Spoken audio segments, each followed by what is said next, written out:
Femmes d'ombre, femmes de lumière. Bonjour à vous qui nous écoutez, Florian Dai vous amène aujourd'hui à la rencontre de Xie Xuehong. Bonjour à toutes et à tous et bienvenue dans ce nouvel épisode de Femmes d'ombre, femmes de lumière.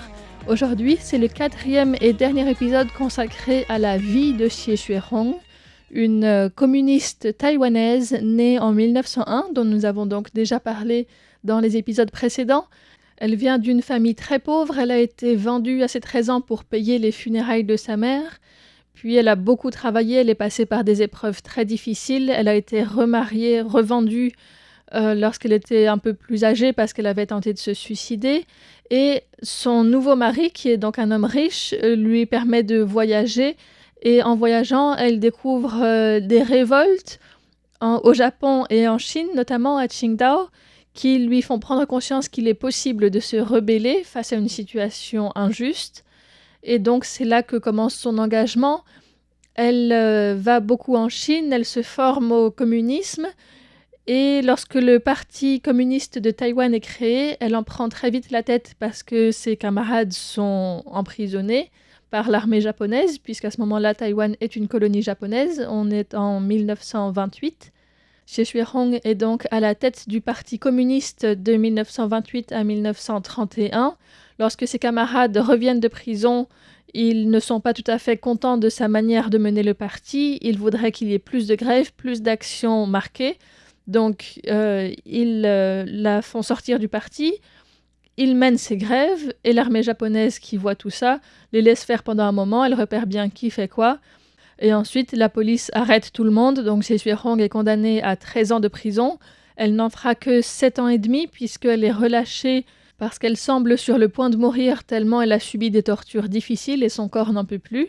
Donc, elle est relâchée. Finalement, elle réussit à s'en remettre. Elle n'avait pas envie d'abandonner comme ça. Donc, quand elle sort, elle se repose en montagne pendant quelques années. Et puis, à ce moment-là, le contexte politique, c'est que le Japon perd la Seconde Guerre mondiale. Donc Taïwan passe sous l'autorité du Kuomintang, le parti nationaliste chinois, qui en Chine continentale est toujours en guerre contre le parti communiste, qui finira par gagner en 1949. À ce moment-là, donc, lorsque Taïwan passe des mains japonaises aux mains du KMT, les Taïwanais sont pleins d'espoir parce qu'ils pensent que la colonisation est enfin finie et qu'ils pourront retrouver une forme d'autonomie. Manque de chance, Chen Yi, le gouverneur de Taïwan, qui est envoyé par Chiang Kai-shek parce qu'il parle japonais et il comprend un peu mieux la situation en théorie de ce qui se passe à Taïwan, gouverne Taïwan d'une main de fer. Il reste là pendant 1 an et 4 mois.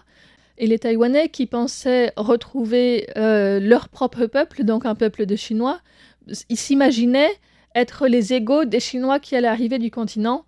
Et en fait, ils se retrouvent avec un pouvoir qui leur est imposé, et avec toujours une différence de salaire entre les Chinois et les Taïwanais. De la même manière qu'il y avait une différence de salaire entre les Japonais et les Taïwanais restent donc des citoyens de seconde catégorie, et ils ont l'impression de passer d'un système colonial à un autre, en fait. Les Taïwanais ne sont pas du tout satisfaits de la situation, ils en ont marre, et c'est ce qui mène à l'incident qui est connu comme l'incident du 28 février, ou bien le massacre du 28 février, donc la culmination du conflit entre les Taïwanais qui habitaient là avant la fin de la Seconde Guerre mondiale et les Chinois qui viennent du continent qui sont appelés Waishengren, les gens d'une province extérieure. Tout ceci nous est expliqué par Lin Qianghua, professeur d'histoire à l'Université des Arts de Taipei, qui est venu dans les studios de RTI pour nous parler de la vie de Xie Xuehong. Le KMT, il a déjà envoyé aussi les troupes, comme dire les soldats, les armées très équipées, arriver à Taïwan et commence de Keelung. Ça commence aussi, chaque village, c'est détruit comme ça. Et Taïwanais, on a quoi? On n'a pas des armes, on n'a pas de l'argent. Si tu veux faire de révolution quand même, il y a la base, non? L'argent, les armes. Et aussi de stratégie d'organisation. Mais Taïwanais, c'est vide. Et donc, à ce moment-là, il y a aussi le 28 处理委员会, il y a aussi le comité. Il veut aussi, discuter avec le gouvernement de Chen Yi, négocier. Mais Xie Xuehong, il ne croit pas ça. Il pense que, oui, il connaît très bien quand tu n'as pas de moyens, tu n'as pas le droit de négocier.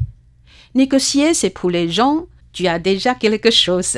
Par exemple, moi, j'ai 4 et toi, tu as 6. On peut négocier parce que j'ai quand même quelque chose, même si moins que toi. Mais à ce moment-là, Taïwanais, tu n'as pas les armes, tu n'as pas de moyens. Si tu ne peux pas être esclave, il faut résister. Et donc, il a décidé, il faut faire les armées. Et il a organisé aussi avec des jeunes à Taichung. C'est 27部队, 27e troupe. Et c'est grâce à aussi des actions de résistance. Jusqu'à aujourd'hui, on sait que tout le 228, c'est que la région de Taichung. Ils sont moins de morts. Ils sont moins de gens blessés que l'autre ville. Parce que quand les KMT, leurs armées arrivaient au milieu de Taïwan, ils savent qu'ici, il y a un troupe. Cette troupe, le 27e bataillon ou la 27e troupe, est nommée ainsi en référence au 27 février, le soir où une vendeuse de cigarettes est tuée par la police du KMT. C'est l'événement qui met le feu aux poudres et duquel découlent d'autres manifestations, d'autres révoltes qui seront réprimées dans le sang, et c'est pour ça qu'on l'appelle le massacre du 28 février. Oui, et c'est Xie Xuehong avec les jeunes, ils sont organisés ensemble. Je pense que ça, c'est très important pour aujourd'hui à Taïwan. On est beaucoup moins de force que KMT à ce moment-là, mais ils ont peur quand même. Le fait d'oser prendre les armes et faire face à l'armée du KMT a, d'une certaine manière, protégé Taichung et protégé les Taïwanais. Et selon Ling Chonghua, c'est aussi une leçon à retenir aujourd'hui pour Taïwan. On peut aussi se demander à ce moment-là où en était le Parti communiste taïwanais et quels étaient les liens avec le Parti communiste chinois. À Taïwan, au début de 228, il n'y a que à peu près 70.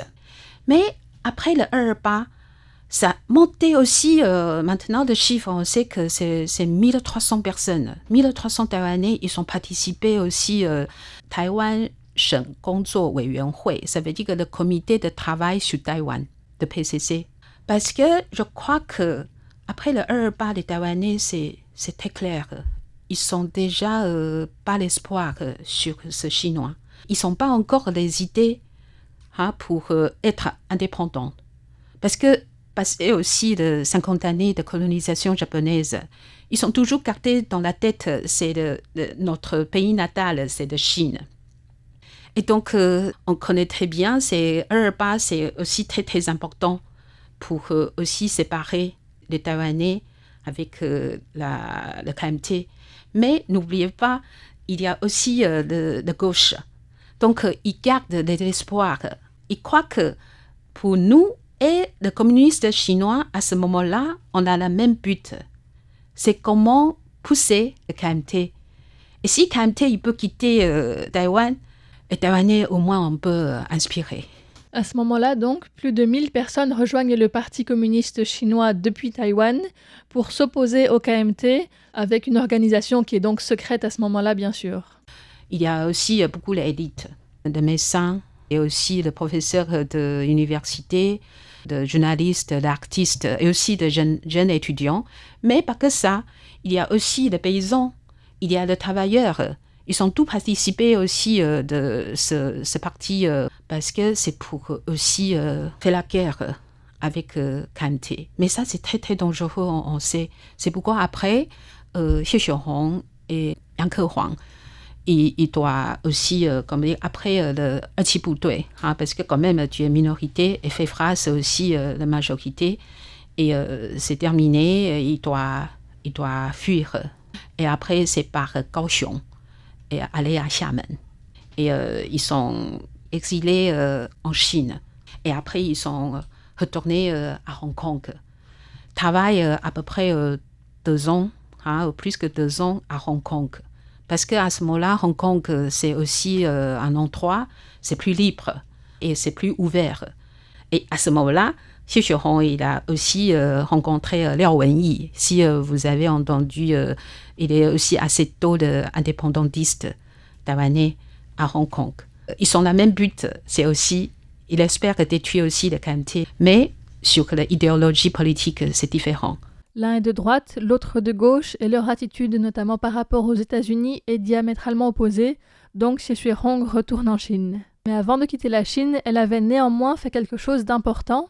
Quand ils étaient à Hong Kong, ils ont créé aussi une alliance qui s'appelle Alliance démocratique et autonomie de Taïwan, Taïwan 民主自治同盟. Et pour Xie Xuehong, eux, ça c'est très sérieux parce qu'il faut en même temps avec la démocratie et autonomie. Cette démocratie et cette autonomie, Xie Xuehong la souhaite non seulement pour Taïwan, mais aussi pour l'ensemble des provinces chinoises. Et donc partout, les représentants locaux, à petite échelle comme à grande échelle, seraient élus par le peuple. Ce n'est donc pas une indépendantiste dans le sens où elle ne souhaite pas seulement l'autonomie de Taïwan et l'indépendance de Taïwan par rapport à la Chine, mais surtout l'autonomie pratique et la démocratie appliquée partout. C'est donc quelque chose qui n'a pas eu lieu en Chine, en tout cas pas jusqu'à présent et pas dans un futur proche. Et à Taïwan, oui, c'est mis en pratique. Mais cette volonté de démocratie ne correspond pas du tout avec ce que souhaite le Parti communiste chinois par la suite, vous imaginez bien. Quand il y a déjà ces idées, c'est dangereux, c'est menacé aussi pour le centre de pouvoir de PCC, n'est-ce pas? Si c'est selon aussi votre idée, et chaque province, il y a leur propre, comme dire, la loi, constitution, et chaque, comme dire, Chinois, il devient le citoyen. C'est différent, hein? Le peuple normal et citoyen, c'est différent. Hein? Citoyen, ça veut dire que pour les affaires publiques, tu as le droit pour juger, pour critiquer et participer. Mais Taïwan, c'est déjà des expériences de politique ou de l'histoire. C'est très différent que toutes les provinces chinoises. Et donc, si chaque province peut autonomique, ça veut dire que le pouvoir, c'est pas dans les mains de PCC seulement. Et ça, c'est le plus important aussi, l'idéologie politique de Xie Xuehong et de PCC. Donc, on peut imaginer, dans le 1950, elle est rentrée en Chine pas très longtemps, même si le PCC lui donnait beaucoup de titres. C'est comme elle est très importante. Mais il profite de Xie Xuehong pour la stratégie de politique de réunion de Taïwan. 1950, ils ont commencé déjà de lutter de Xie Xuehong. Le Parti communiste chinois lui a donné le titre de Erba de Taobing, c'est-à-dire déserteuse du 28 février. Alors qu'à ce moment-là, c'était le PCC, le Parti communiste chinois, qui lui avait donné l'ordre de quitter Taïwan et de se retirer. Et ça, c'est la première chose. Deuxième, c'est vous avez volé aussi de 100 000 yuan. Ça, c'est pour faire la guerre, donc pour manger, hein, pour aussi tous les armées de 27e troupes, il faut vivre quand même. Et Xie Xuehong, quand il a reçu ce chèque, il a donné aussi à une dame taïwanaise occupe de toutes les finances. En 1950, Xie Xuehong est donc accusé en Chine d'avoir volé l'argent qui avait été récolté auprès du peuple pour faire la guerre au KMT, alors qu'il était dans les mains de quelqu'un d'autre à ce moment-là. Il cherchait beaucoup de prétextes pour aussi Xie Xuehong. Donc quand j'ai fait interviewer aussi 2001 à Shanghai et aussi à Pékin, heureusement, j'ai rencontré encore aussi pas mal de Taïwanais de gauche. À ce moment-là, ça veut dire que dans Erba, oui, dans l'époque japonaise ou après la guerre, c'était la gauche. Et il connaît bien aussi Xie Xuehong. Il y a encore le pire, parce que, vous savez, 1952, il y a mouvement de rectification. Et après 1957, il y a un mouvement d'anti-droite. Et donc, après, c'est 1966, c'est la révolution culturelle chinoise. Et chaque mouvement, Xie Xuehong, il ne peut pas, il est toujours critiqué et lutté. À cette époque-là, tout le monde doit écrire ses propres autocritiques, mais il faut aussi se critiquer les uns les autres, entre collègues, entre voisins, dans les familles aussi. De vivre ensemble, il y a de confiance, sans parole de confiance. C'est déjà tout cassé. Et donc, je pense que la catastrophe pour Xie Xuehong, c'est comme ça. Parce que quand il y a des idées sur la démocratie et aussi sur l'autonomie, elle est sérieuse. Il croit que c'est valeur. Mais pour le PCC, autonomie, c'est la stratégie pour le peuple. Si les Taïwanais, ils aiment bien parler d'autonomique, on doit parler autonomique. Mais le pouvoir, il faut dans notre main. Lin Chonghua a ensuite montré une photo qui est en illustration de l'épisode d'aujourd'hui sur le site internet pour que vous puissiez la voir. C'est l'image de Xie Xuehong avec une pancarte autour du cou. 大右派谢雪红. Elle est accusée d'être droitiste. Oui, et ils sont frappés par derrière des genoux. En la frappant à l'arrière des genoux, il la forçait à s'agenouiller et donc il pouvait dire 永不低头的谢雪红终于低头了. Xie Xuehong, qui avait toujours la tête haute, baisse enfin la tête. Et il a aussi beaucoup sur le corps, physiquement. Il était aussi blessé, mais à ce moment-là, c'est d'une grand-mère déjà. Il est mort à 69 ans. Quand il est mort en 1970, la révolution culturelle chinoise n'est pas encore finie. Nous voici donc arrivés au terme des péripéties de Xie Xuehong. La semaine prochaine, je pensais m'arrêter là, mais en fait, avec Lin Xianghua, nous avions continué à discuter, notamment de l'héritage qu'elle a laissé et de l'importance de se rappeler de Xie Xuehong. Donc nous allons rester encore en compagnie de Lin Xianghua une semaine de plus.